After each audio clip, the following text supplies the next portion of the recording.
Tabbas ina sanki mai fushi ya jiyo kin zarce matan nahiyan ga idan gashi ya faɗi.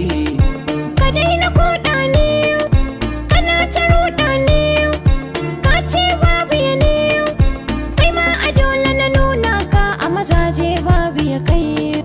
Idan har so zahira na aure matakin farko na baki lamban farko da ni da ke ayi baiko ki zamto mata hata.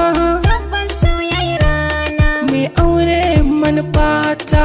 Tabbas so yayi rana giya ta so na sha kaji kasa da na yau rangaji ba wanda zai ban magani kai ne ka dace da agaji sunan ka ne yawan ambato balle na farka a magagi kai ne kake ɗebe kewa. Tabbas so yayi rana kullum a raina kai tawa.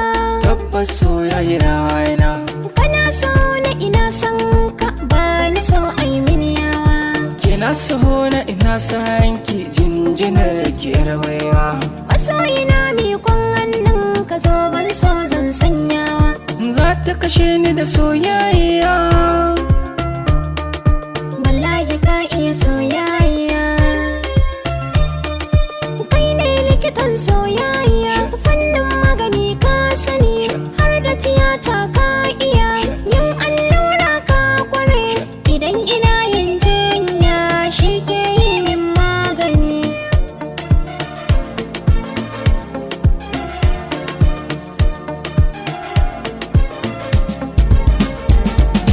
Masoyiya ta ke ce ido ya kalla in babu ke san babu ni zan zub da kwalla.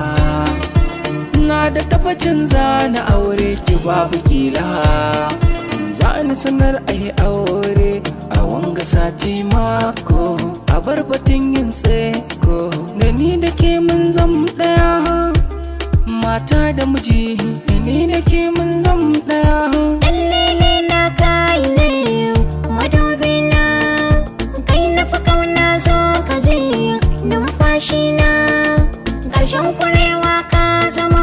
Ƙarshen kurewa kin zama wallahi kwalliya ta biya.